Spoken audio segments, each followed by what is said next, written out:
Teacher को एकदम से बदलता देख लड़की हैरान रह गई। हैरानी से उसने विपिन का टोकन लिया, जिस पर विपिन का पहचान चिन्ह था। वो सोच ही रही थी कि हाँ करे या ना करे कि अचानक टीचर ने हाथ पकड़ा और खंजर से एक कट लगाया। खून की एक बूंद टोकन पर गिरी और एक चिंगारी आई। आह! लड़की हैरान रह गई। टीचर ने तो कहा था उसे सोचना पड़ेगा। उसे नाम और पैसों से कोई फर्क नहीं पड़ता। फिर सारे काम इतनी जल्दी में क्यों कर रहे हैं? और खंजर भी तैयार ही था पहले से। खून से जांच के बाद विपिन ने चैन की सांस लेते हुए कहा, अभी से तुम मेरी स्टूडेंट हो। फिर दोबारा एक महान कलाकार की तरह नाटक करते हुए बोला, तुम्हारा नाम क्या है? सर, मेरा नाम रोमा है। लड़की ने देखा अब वो पीछे नहीं हट सकती, तो फिर उसने सिर्फ हाँ में ही सिर हिला दिया। अपना टोकन ले जाओ, उसे दिखाकर तुम्हें बिस्तर और किताबें मिल जाएंगी, और अपने रहने का इंतजाम करना मत भूलना। तुम्हारी ट्रेनिंग कल से शुरू होगी। मुझे कल यहीं मिलना। विपिन ने ये कहकर उसे वहां से जाने का इशारा किया। ठीक है सर, कहकर रोमा चली गई। मैंने एक स्टूडेंट तो बना ही लिया है। रोमा उसकी स्टूडेंट है, ये पक्का करने के बाद विपिन ने चैन की सांस ली और मुस्कुराया। ये बहुत ही मुश्किल काम था। अगर उसने इंटरनेट से एक्टिंग और बातें बनाना ना सीखा होता, तो आज एक भी स्टूडेंट को उसकी क्लास लेने के लिए मनाना मुश्किल था। अब एक स्टूडेंट की वजह से वो कम से कम स्कूल से बाहर तो नहीं निकाला जाएगा। एक मुसीबत तो टली। विपिन ने राहत की सांस ली। विपिन ने महसूस किया कि उसका दिल हल्का हो गया, जैसे एक बोझ कम हो गया हो। अगले ही मिनट उसे लगा उसकी आत्मा को शांति मिल गई। उसके दिमाग से डर और स्टूडेंट ना बना पाने का मलाल धीरे धीरे कम होता लगा। शांत, अब मैं तुम्हारे शरीर में हूँ। मैं इसका पूरा ध्यान रखूंगा और तुम्हारी जगह आराम से जीऊंगा। पहले वाले विपिन ने जान इसलिए दी क्योंकि वो स्टूडेंट्स को अपनी क्लास में लेने के लिए नहीं मना पाया था, इसलिए मरते वक्त भी उसे अफसोस था। अब जब एक स्टूडेंट क्लास में आ गया है, तो उसका आखिरी अफसोस भी चला गया। उसके जाते ही विपिन को इस शरीर पर पूरा कंट्रोल मिल गया।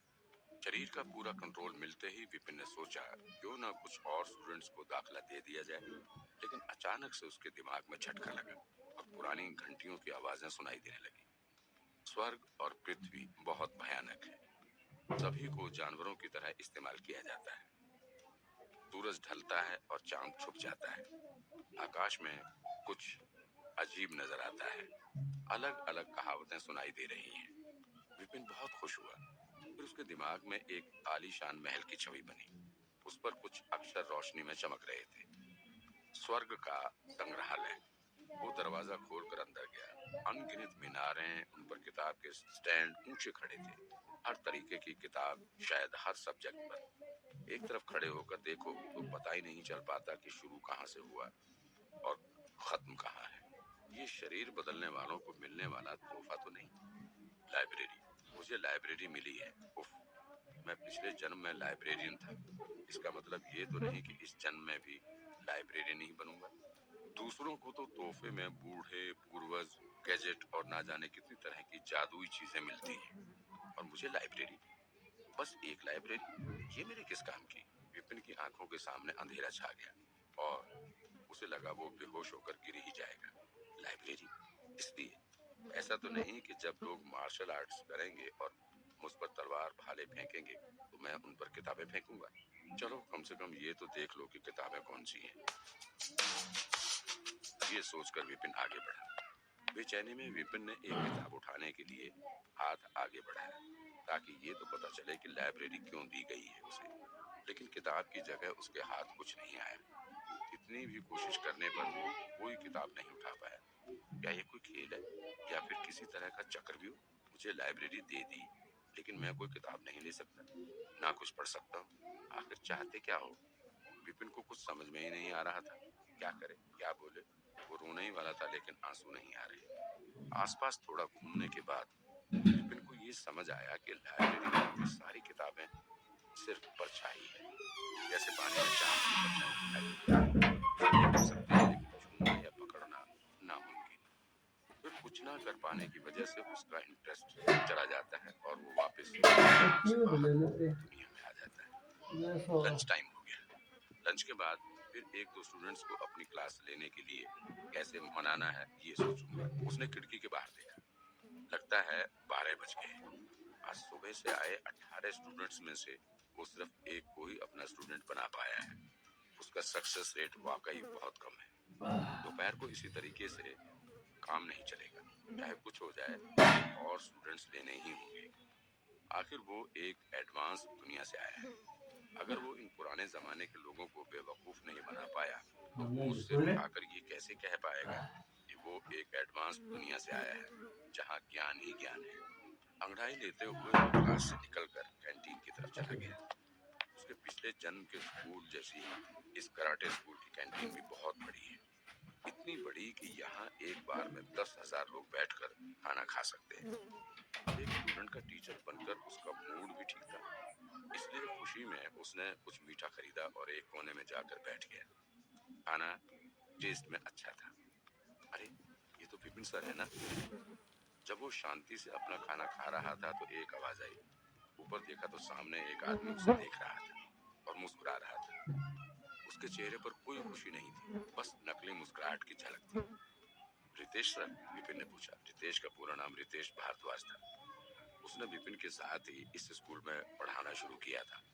उसकी एक बुरी आदत थी, वो दूसरों को खुद से तोड़ता था और फिर उन्हें नीचा दिखाकर खुश होता था। पुराना विपिन उसकी इतनी बेइज्जती झेल नहीं पाया, इसलिए उसने आत्महत्या कर ली। इस आदमी का विपिन की मौत में एक बड़ा हाथ है, क्योंकि इसी ने उस पर इतना दबाव डाला। आज नए स्टूडेंट्स स्कूल आए हुए हैं दाखिले के लिए, अपने टीचर चुनने के लिए। आपका दाखिला कैसा रहा? और क्योंकि आप इतनी खुशी से यहाँ खाना खा रहे हैं, तो इतना भी बुरा नहीं होगा। देखिए, ये मेरे स्टूडेंट्स हैं जो आज ही मेरी क्लास में आए हैं। कुल 12 हैं। मैंने सोचा क्यों ना उन्हें खाना खिला दूं उनके हॉस्टल जाने से पहले। रितेश ने शान से कहा और उन 12 स्टूडेंट्स की तरफ इशारा किया। अब तो कोई शक नहीं, ये यहाँ शेख की बगार नहीं आया है। विपिन और रितेश की कोई आपसी दुश्मनी नहीं थी, लेकिन क्योंकि दोनों एक ही टाइम स्कूल में आए थे, तो उसके इस नोक झोंक से बचना लगभग मुश्किल था। इसलिए भी रितेश कई बार उसे नीचा दिखाकर खुद ऊपर उठने की कोशिश करता था। बच्चों का एक झुंड उसके पीछे पीछे चल रहा था। हर एक के चेहरे पर खुशी थी और नई चीजों के बारे में जानने की इच्छा थी। बच्चों, ये है विपिन सर, हमारे स्कूल में बहुत मशहूर है। ये हमारे स्कूल में टीचर रैंक में 0 नंबर लेने वाले पहले टीचर हैं। उन्होंने अपना नाम इतिहास में दर्ज कराया है। रितेश सर ने बच्चों को बताते हुए कहा। सालाना टीचर एग्जाम में 0 नंबर। ओह, मैंने कैंटीन आते हुए सुना था उनका एक स्टूडेंट बिल्कुल पागल हो गया था और लगभग अपाहिज भी हो गया था। मैंने भी यही सुना था। जब मैं यहाँ आ रहा था, मुझे कई लोगों ने सलाह दी कि कुछ भी हो उन्हें टीचर ना चुनूं, नहीं तो कुछ सीखना तो दूर, उल्टे यहाँ ये तो बचे हुए टैलेंट बर्बाद करने जैसा ही हो जाएगा। दिखने से तो लगता नहीं, चेहरा तो देखो कितना मासूम है। ये सुनते ही कैंटीन में शोर मच गया। सालाना टीचर एग्जाम में कई चीजें चेक की जाती है, उनमें से एक बच्चों का रिजल्ट भी है। अगर किसी टीचर की क्लास में बच्चे हैं तो उसे कोई ना कोई नंबर तो मिल ही जाता है, इसलिए 0 नंबर लेना तो वाकई इतिहास बनाने जैसा है। क्या तुम्हारा बोलना खत्म हो गया? स्टूडेंट की भीड़ देखकर विपिन बिल्कुल नहीं घबराया। जिसे 0 नंबर मिले वो पुराना विपिन था, उससे मेरा क्या लेना देना। हालांकि उससे गुस्सा नहीं आया था, फिर भी उसे रितेश सर की बातें बिल्कुल अच्छी नहीं लगी। उसे उनका दूसरों का मजाक बनाकर खुद को अच्छा दिखने का तरीका बेहद गलत लगा। उसने हाथ हिलाकर कहा, जब आपका जी भरकर बोलना हो जाए तो प्लीज यहाँ से चले जाए। मेरे खाने के बीच में रुकावट ना डालें। रितेश को कोई अंदाजा नहीं था इस इंसान को थोड़ी भी शर्म नहीं आएगी। जब उसके बारे में नए स्टूडेंट्स को पता चलेगा, यहाँ तो उसे ही मक्खी की तरह जाने को कह रहा है। गुस्से से रितेश का मुंह लाल हो गया। उसने सर उठाकर एक टीचर के घमंड से कहा, 0 नंबर लेकर स्कूल का रिकॉर्ड तोड़ा है तुमने। क्या तुम्हें थोड़ी भी शर्म नहीं आई? शर्म? मैं क्यों शर्मिंदा हूँ? तुमने खुद ही कहा मैंने रिकॉर्ड तोड़ा है, और अब मैं एक सेलिब्रिटी बन गया हूँ। सारे नए स्टूडेंट्स मुझे पहले से ही जानते हैं, लेकिन तुम्हारा क्या? तुम्हें कौन जानता है? विपिन ने झूठ की तरफ इशारा करते हुए कहा। तुम्हें कितने नंबर मिले, क्या ये सब जानते हैं? स्कूल आने से पहले क्या ये लोग तुम्हें जानते थे? अगर तुमने इन्हें खाना नहीं खिलाया हो तो शायद ये तुम्हें अपना टीचर भी ना मानते। टीचर होकर भी तुम इनके लिए अच्छा नहीं करते। आखिरकार फिर तुम्हें किस बात का घमंड है? क्यों इतना घमंड करते हो? क्या अगर किसी और को 0 नंबर मिले तो वो अपना सिर ऊपर भी ना उठाए, बाहर जाना ही छोड़ दे डर से कि कहीं कोई चलती सड़क पर बेइज्जती ना कर दे। लेकिन ये इंसान तो बिल्कुल अजीब किस्म का है, उल्टा खुश हो रहा है और गर्व से सबको 0 नंबर के बारे में बता रहा है। मुझे ही कह रहा है 0 क्यों नहीं लाए। गुस्से से रितेश चिढ़ गया। ये तो सच में बेशर्म है। आखिरकार नंबर तो 0 ही है। 0 नंबर लाने पर कैसी खुशी, कैसा गर्व। उसके पीछे खड़े स्टूडेंट्स एक दूसरे की ओर देखने लगे। किसी को नहीं समझ आ रहा था कि क्या करें। उसकी इज्जत का क्या, नाम का क्या। ये टीचर इतना बेशर्म, शर्मिंदा, क्या मजाक है। जिस दुनिया से वो आया है वहाँ लोग मशहूर होने के लिए क्या क्या नहीं करते। मशहूर होने के लिए लोग कुछ भी करने के लिए तैयार हो जाते हैं। नकली खबरें, बेकार फिल्में और पता नहीं क्या क्या। उन्हें तो कोई शर्म नहीं आती। एग्जाम में 0 नंबर लाना तो उन चीजों के सामने कुछ भी नहीं है। रितेश गुस्से से चिल्लाया। टीचर के लिए सबसे जरूरी स्टूडेंट्स को पढ़ाना होता है। मैं तुमसे बहस करके अपना टाइम खराब नहीं करूंगा। जब तुम्हें कोई स्टूडेंट मिले तब बात करेंगे। तभी देखेंगे किसके स्टूडेंट मार्शल आर्ट्स में ज्यादा माहिर है। ये कहकर रितेश मुड़कर जाने लगा। तभी एक आदमी और एक लड़की की बातचीत सुनाई दी। वो टीचर बुरे नहीं है, उनका मिजाज भी अच्छा है। एक घबराई लड़की की आवाज आई, लेकिन उसकी आवाज में हिचकिचाहट थी।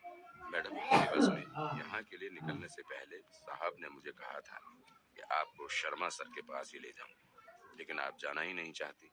आप तो मुझे भी बाहर ही छोड़कर आई थी और सभी को छोड़कर आपने उस टीचर को चुना। आखिरकार इसके पीछे क्या वजह है।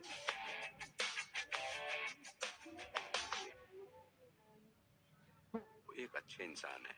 उन्होंने मुझसे कहा है कि वे मेरी मदद जरूर करेंगे। उन्होंने कहा है कि अगर मैं ठीक तरह से मेहनत करूंगी तो मैं क्लास में पहली रैंक ला सकती हूँ। ये सब कहने पर भी उस लड़की की आवाज में हिचकिचाहट लग रही थी। तुम पहली रैंक लाना चाहती हो। अगर तुम उस टीचर से पढ़ोगी तो पहली रैंक तो दूर की बात है, तुम्हें पोज करने की भी बुद्धि नहीं रहेगी। मैडम, क्या आपको पता नहीं वो कौन है। वो इस स्कूल का सबसे बेकार टीचर है। उसे तो 0 नंबर मिले हैं। आप जल्दी से अपना दाखिला उनकी क्लास से वापस ले लो। अगर साहब को पता चल गया तो वे मुझे नौकरी से निकाल ही देंगे। उस बूढ़े आदमी की बात सुन के वो लड़की डर गई। उसे कुछ समझ नहीं आ रहा था। ऐसा लग रहा था उलझन की वजह से वो अभी रोने लगेगी। उन दोनों की बातें सुनकर रितेश की आंखों में चमक आ गई और वो हंसते हुए विपिन की ओर देखने लगा। विपिन सर, क्या इस बच्ची को अभी अभी आपने अपनी क्लास में दाखिला दिया है? लगता है आपके साथ कुछ बुरा होने वाला है। लगता है ये अपना नाम वापस लेने की सोच रही है। अगर किसी स्टूडेंट को लगता है कि उसका टीचर उसके लिए ठीक नहीं है तो वो उसका टोकन वापस दे सकता है और फिर कोई दूसरा टीचर ढूंढ सकता है।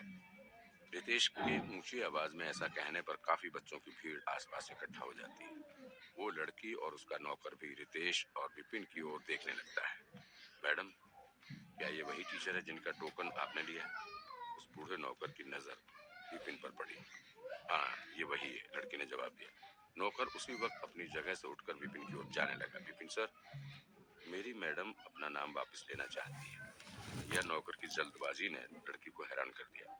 लड़की ने शर्मिंदा होकर सिर झुका लिया और जल्दी से नौकर के पीछे पीछे आ गई। उसने विपिन की ओर देखा और बोली, सर मैं, ये वही लड़की थी जिसे विपिन ने अभी कुछ देर पहले अपना स्टूडेंट बनाया था, रोमा।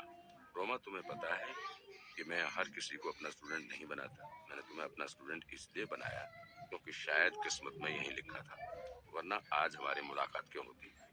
तुम अपना नाम वापस लेकर इतने अच्छे मौके को हाथ से क्यों गंवाना चाहती हो? क्या तुम्हें पता है कि कितने स्टूडेंट्स मुझसे पढ़ना चाहते हैं, मेरी क्लास में दाखिला लेना चाहते हैं, लेकिन मैं उन्हें मना कर देता हूँ। सच तो ये था कि विपिन उस लड़की को इतनी आसानी से नहीं जाने देना चाहता था, जिसे उसने इतनी मेहनत से अपनी क्लास में लेने के लिए मनाया था। इसलिए उसने एक ऊंचे लहजे में ये सब बातें कहनी शुरू कर दी। ये क्या कह रहे हो? विपिन की बातें सुनकर आसपास के लोग हैरानी से विपिन की ओर देखने लगे। उन्हें लगा, क्या ये आदमी पागल हो गया है? भला ऐसे कोई कहता है क्या? क्या मतलब? तुम स्टूडेंट्स का दाखिला नहीं ले रहे हो? और क्या कहा? कई लोग तुम्हारे स्टूडेंट बनना चाहते हैं। अरे तुम्हें स्टूडेंट्स अपना टीचर नहीं बनाना चाहते। ये सब होता देख लड़की ने अपने नौकर को चुप रहने के लिए कहा, लेकिन इससे पहले कि वो कुछ कहती, नौकर ने देखा अभी भी मैडम उलझन में है, तो नौकर फिर बोला, विपिन सर, मैडम अपना नाम आपकी क्लास से वापस लेना चाहती है। वे बस कह नहीं पा रही है। आशा करता हूँ आप उनकी इच्छा का सम्मान करेंगे और नाम वापस लेने की जो भी प्रक्रिया है उसे आगे बढ़ाएंगे। विपिन के पैरों तले जमीन खिसक गई। वापस तुम्हें इस बारे में ठीक से सोच लेना चाहिए। अपना नाम वापस लेने से पहले तुम्हें ये सोच लेना चाहिए, इससे इसका नाम खराब होगा। एक टीचर की क्लास से नाम वापस लेकर दूसरे टीचर इसे अपनी क्लास में लेने से पहले 2 बार सोचेंगे। क्या तुम अपनी जिद के कारण अपनी मैडम का भविष्य खराब करना चाहते हो, या तुम इसकी जिम्मेदारी ले सकते हो? ये नौकर घबरा गया। स्टूडेंट्स अपना नाम वापस ले सकते हैं, लेकिन इससे उस टीचर का नाम बदनाम होता है। इसका मतलब ये भी हुआ, अगर स्टूडेंट्स एक क्लास से अपना नाम वापस ले सकता है, तो वो और क्लासों से भी अपना नाम वापस ले सकता है। इस तरह के स्टूडेंट्स को टीचर कम ही दाखिला देते हैं, जिससे स्टूडेंट का रिकॉर्ड बिगड़ जाता है। जो स्टूडेंट टीचर को बुरा कहकर उसका अपमान कर सकता है, ऐसे स्टूडेंट को टीचर अपना टोकन क्यों देंगे? ऐसे स्टूडेंट को दाखिला देने का मतलब दूसरे टीचर की बेइज्जती करना भी होगा। सभी टीचर एक ही स्कूल के हैं, इसलिए एक स्टूडेंट के लिए वे अपने ही साथियों को दुखी नहीं करना चाहते। और अगर किसी स्टूडेंट को टीचर ना मिले, तो उस स्टूडेंट का भविष्य तो खराब हो ही जाता है। थोड़ी देर पहले ही नौकर जिद पकड़कर बैठा था, लेकिन ये सब सुनकर वो मुसीबत में पड़ गया। आखिरकार वो बस एक नौकर है। अगर उसकी वजह से उसकी मैडम का भविष्य खराब हो गया, तो पता नहीं उसका क्या होगा। नौकर को उलझन में देख विपिन ने उसे तसल्ली दी। चिंता मत करो, तुम्हारी मैडम टैलेंटेड है, मैं उन्हें ठीक से पढ़ाऊंगा, वे जरूर अच्छे नंबर ले आएंगी। क्या मजाक है, कोई कैसे भला मरे हुए पक्षी को उड़ना सिखा सकता है? एक मिनट, कौन कहता है कोई और टीचर दाखिला नहीं देगा? दोनों लड़की, अगर तुम अपना नाम इस टीचर की क्लास से वापस लेती हो, तो मैं अभी तुम्हें अपनी क्लास में दाखिला देता हूँ। इससे पहले कि विपिन आगे कुछ और कहता, रितेश बीच में ही बोला।